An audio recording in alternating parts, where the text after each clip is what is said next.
ये भाव मन में काख में दबा करके खड़े हैं। द्रौपदी गई हैं अंदर।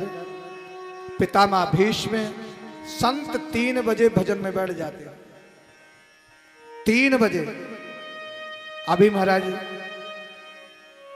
बरसाने में एक संत हैं, बहुत अद्भुत संत हैं। वैसे ऐसे अद्भुत संत के नाम तो लेना नहीं चाहिए, लेकिन आप लोगों के बताने के लिए बता रहा हूं। विनोद बाबा जी बहुत अद्भुत संत। कभी दर्शन संतों का चरण स्पर्श करने का मौका मिले, मस्तक रख करके प्रणाम करना चाहिए।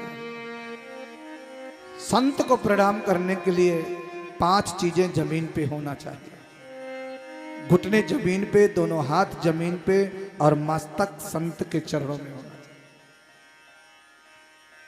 और जो हमारे भाई लोग हैं उन्हें तो दंडवत प्रणाम करना चाहिए, साष्टांग लेट जाना चाहिए, दंड की तरफ। जैसे डंडा होता ना, इस तरफ लेट जाना। विनोद बाबा इतने महाराज अद्भुत भजन करते हैं, इतना भजन करते हैं। वो 3 बजे सुबह भजन करने बैठ जाते हैं। 3 बजे बैठते हैं और शाम के 4 बजे तक भजन ही चलता रहता है। शाम के 4 बजे तक भजन। हम तुम तो 2 घंटे महाराज। लगभग 3 बजे सैया को हम लोग भी छोड़ते हैं। 4 बजे पूजा पाठ प्रारंभ हो जाती है, लेकिन 2 ही 3 घंटे। और उसमें देखो महाराज, आप लोग 3 घंटा बैठते हैं ना, जरा देखो बैठ पाते हो? रामदेव का आसन चालू कर देते हो 1 घंटा के बाद ही। रामदेव बाबा का आसन ऐसे, फिर ऐसे, फिर ऐसे फैला दिए। मौका मिला तो ऐसे कर दिए महाराज व्यास जी की तरफ। ऐसे उन देखो। और फिर 4 बजे वो महाराज खड़े होते हैं, फिर नहाते हैं। देखो भजन से अगर तुम्हारे अंदर पवित्रता नहीं है, तुम भजन करने के योग्य नहीं हो, याद रखना। अगर तुम दीर्घ संख्या गए हो, दीर्घ संख्या, अगर आप टॉयलेट लेटरिन गए हो और नहाया नहीं है, कपड़े नहीं बदले आपने, आप अशुद्ध हो। भजन करने के वो माफिक नहीं हो आप। बाथरूम जाकर अगर आपने पैर नहीं धोए, हाथ नहीं धोए, कुल्ला नहीं किया 3 बारी, आप पवित्र हो, भजन करने के योग्य नहीं हो। और छोड़िए, जाति की बात की बात नहीं कर रहा हूं। पवित्रता भगवान है, शुद्धता में पवित्रता में भगवान है, अन्यथा नहीं। जिन कपड़ों को पहन के आप लेटरिन में गए हो, अगर वो कपड़े तुमने धुले नहीं हैं, अशुद्ध हो आप, भगवान के योग्य नहीं है। वो कपड़े आपको धुलना है, पवित्रता में भगवान है। इसलिए कहते हैं जाति पाति माने नहीं कोई, हरि को भजे सो हरि को होई। तुम्हारे अंदर पवित्र, अब तुम उन्हीं हाथों में, तुम्हारी पवित्रता नहीं है, सफाई नहीं है, ठाकुर जी की सेवा कर नहीं स्वीकार हो। पट्टी बांध के भोग बनता है भगवान का, मुंह में पट्टी, चप्पल जूते पहन के भोग नहीं बनता। रसोई में अगर तुम चप्पल, भगवान ठाकुर स्वीकार नहीं करते, याद रखना। गृहस्थाश्रम सभी आश्रम से श्रेष्ठ होता है। इसलिए हमेशा पवित्र नित्य शुद्ध होकर के, अरे तुम बढ़िया भोजन बना रहे हो ना, अपने पति को, बच्चे के लिए बना रहे हो, ठीक है मानते हैं, उसी में ये हो जाए आज ठाकुर जी को खीर बनाऊंगी, आज ठाकुर जी के लिए हलवा बनाऊंगी। अरे ठाकुर जी तो उसका सिर्फ दर्शन करते हैं, सिर्फ देखने मात्र से भगवान को स्वीकार हो जाता है। खाना तो हमें तो मिल के भाव गोविंद को बनाए। इसलिए प्यारे आज और उससे विनोद महाराज जी, बाबा जी जो है खड़े होते हैं, 4 बजे नहाते हैं, 1 बारी भोजन करते हैं, 1 बारी। तभी तो मैंने कहा था कि कथा सुनने के लिए भोजन करो, 3 बारी करो, कोई दिक्कत नहीं, लेकिन हल्का भोजन करो, हल्का भोजन। कोई घिया हुआ की सब्जी बना लो, टिंडे फिंडे की सब्जी, तरुई फरुई की सब्जी, 1-2 फुलके पा लो, आलस नहीं आए।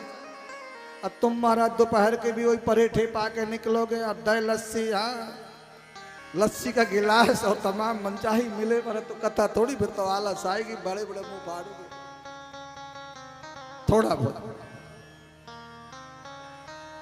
भोजन ऐसे होगा। कथा के टाइम बिल्कुल हल्का भोजन, भोजन हम भी लेते हैं, हम भी लेते, लेकिन वही 2-3 रुपए।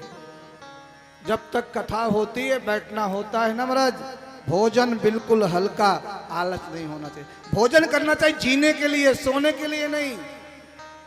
ज्यादा भोजन करोगे तो आलस ही आएगा, कम भोजन। और मैं तो ये कहता हूं महाराज, और ये महाराज जब भोजन करते हैं तो 4 बजे भोजन करेंगे एक बारी, इसके बाद बस राधा रानी की परिक्रमा के लिए निकल जाएंगे। फिर आएंगे महाराज 8 बजे, नहीं को सो जाते हो दिन में, 8 बजे आएंगे, आरती हुई, फिर वो राधा रानी के कीर्तन चलते रहते हैं।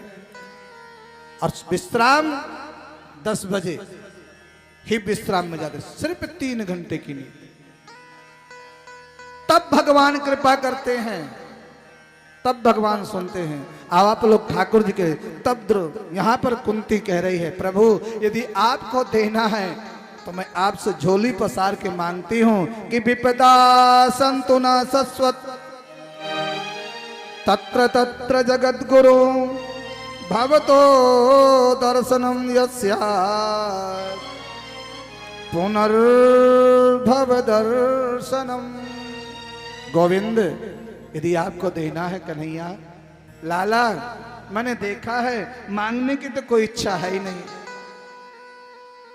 आपने मुझे क्या नहीं दिया। सबसे बड़ा धन है निरोगी काया, दूसरा धन है आज्ञाकारी संतान, और तीसरा धन महाराज सबसे बड़ा धन अगर सुलक्षणा नारी धर्म पत्नी मिल जाए। आपने क्या नहीं दिया, मेरे पुत्रों की रक्षा की। और हाँ, भगवान ने कहा बुआ जी आपको तो जरूर कुछ लेना पड़ेगा, मैं बिना दिए नहीं जाऊंगा, सबको मैंने दिया है। बोले नहीं, और बोल भगवान आपसे क्या मांगू। भगवान ने कहा मैं भगवान हूं, मांगो, मैं भगवान हूं, मांगो। आज भगवान खुल के कह रहे हैं बुआ जी मांगो, मैं भगवान हूं। झोली फैला दिया। गोविंद यदि आप देना चाहते हो तो एक ही वरदान दीजिए, क्या, मेरी झोली में आपत्ति भर दीजिए, दुख दीजिए, मुझे दुख दे दीजिए। क्यों? एक दुख आए दूसरा फिर आ जाए। क्यों? अगर दुख रहेगा तो आपकी याद आएगी गोविंद, और सुख आएगा तो आपको लोग भुला देते हैं। क्यों? दुख में सुमिरन सब करें, सुख में करे न कोई, और जो सुख में सुमिरन करे तो दुख काहे को। दुख में तो सभी याद करते हैं, इसलिए गोविंद कि सुख के मारे सिल पड़े, सुख के मारे सिल मतलब पत्थर, कि सुख के मारे सिल पड़े, जो दिल से हरि ही बुलाए, और बलिहारी वा दुख की, जो पल पल नाम जपाए। अरे गोविंद वो दुख अच्छा है जो आपकी पल पल याद आती रहे, आपका नाम आता रहे, वो सुख क्या फायदा है। ऐसा सुख नहीं चाहिए जो गोविंद का नाम ना आए, और ऐसी संपत्ति नहीं चाहिए जो ठाकुर की याद ना आए। प्यारे कुछ नहीं चाहिए। कंजूसी करो लेकिन भगवान के लिए नहीं, संसार के लिए, भगवान के लिए नहीं। कंजूसी सभी कर। और मैंने कई बारी बताता हूं महाराज, एक वो भक्त थे ना जो कभी 1 रुपया भी खर्चा नहीं किया, कभी भी 1 रुपया खर्चा नहीं करते। और मैया सब जगह मैया सेवा करती हैं, इसलिए तब द्रौपदी ने बहुत सुंदर महाराज भजन गाया और गोविंद का जो है स्मरण किया, बहुत सुंदर।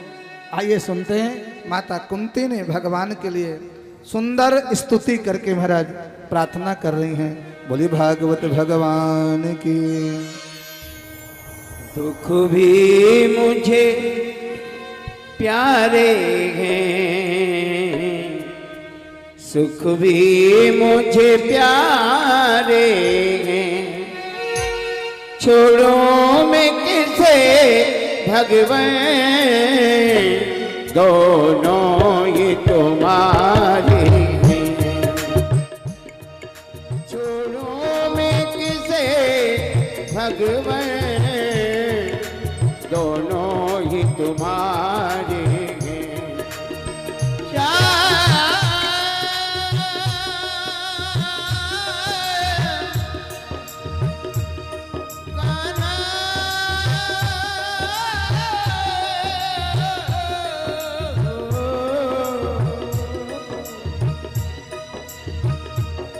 दुख भी मुझे प्यारे हैं, सुख भी मुझे प्यारे हैं। छोड़ो मैं किसे भगवान, दोनों ही तुम्हारे।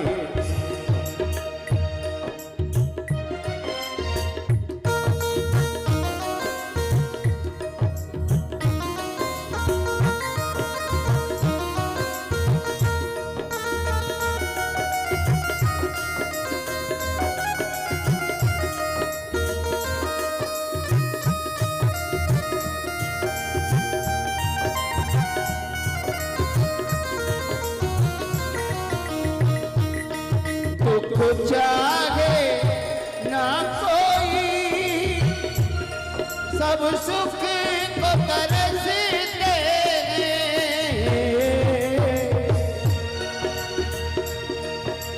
दुख चाहे ना कोई, सुख को तरसते हैं।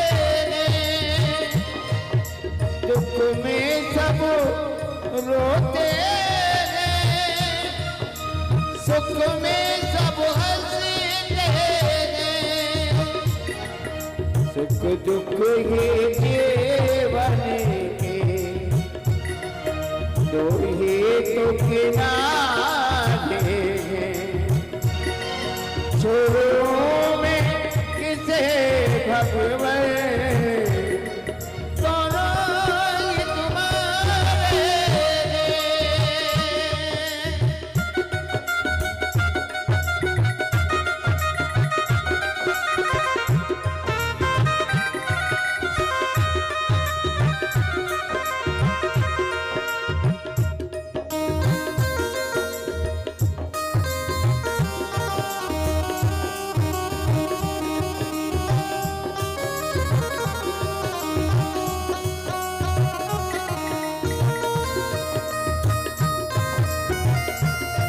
दुख सुख ही तो जीवन की गाड़ी को चलाते हैं। दुख सुख हम सबको जीना ही सिखाते हैं, जीना ही सिखाते। दुख भी मुझे प्यारे हैं, सुख भी मुझे प्यारे हैं। छोड़ो मैं किसे भगवान, दोनों ही तुम्हारे। छोड़ो मैं किसे भगवान, दोनों ही तुम्हारे। छोड़ो मैं किसे भगवान, दोनों ही तुम्हारे। तुम्हारे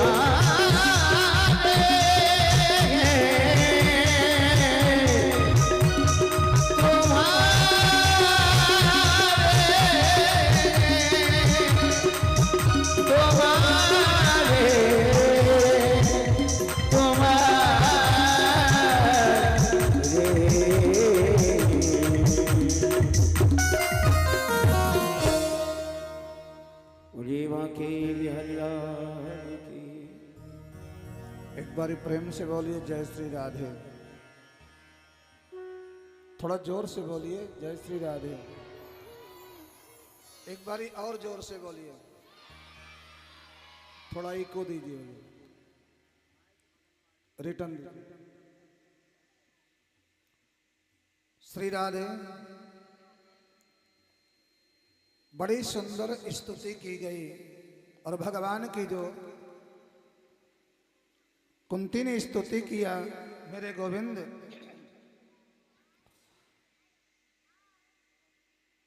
जैसे द्वारिका के लिए प्रस्थान के महाराज जगह जगह पे भगवान का स्वागत हो रहा है।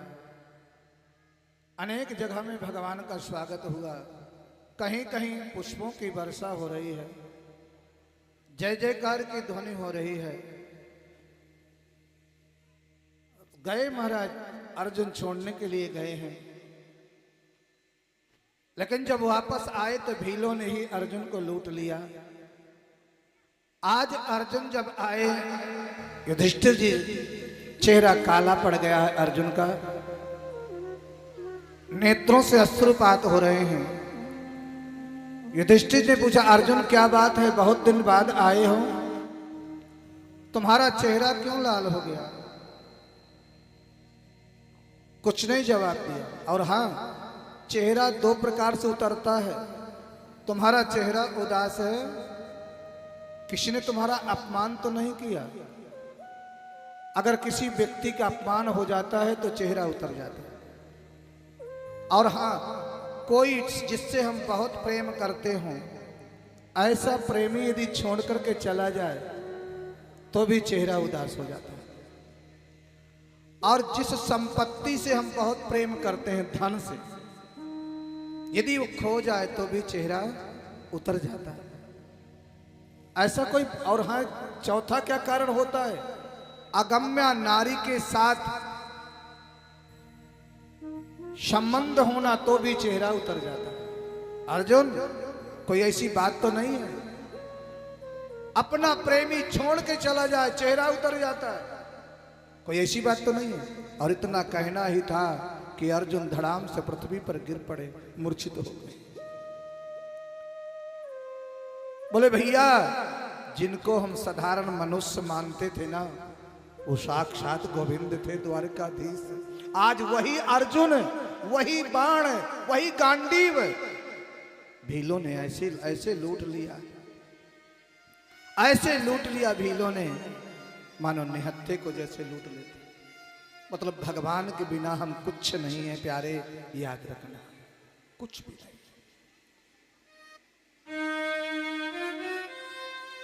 अब परीक्षित का तिलक कर दिया, अब बोले अब नहीं रहना पृथ्वी पर। जिसके जीवन में भगवान ही नहीं तो रहना क्या है, नहीं रहेंगे। चल दिए स्वर्गारोहण के लिए। राजा परीक्षित ने कहा मैं छोटा हूं। बोले बेटा, तुम छोटे जरूर हो, लेकिन प्रजा तुम्हारा साथ देगी, प्रजा का पालन करना। पांडव स्वर्ग की ओर प्रस्थान कर गए। महाराज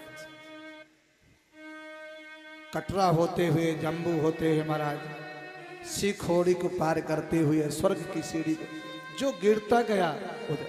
और जैसे द्रौपदी ने सुना, कुंती ने सुना गोविंद नहीं आए, झाड़ू लगा रही थी, अर्जुन के मुख से सुना कन्हैया छोड़ के चले गए, धड़ाम से पृथ्वी पर गिर पड़ी और 1 मिनट में प्राणों को त्याग दिया। कि राम राम कही, राम कही।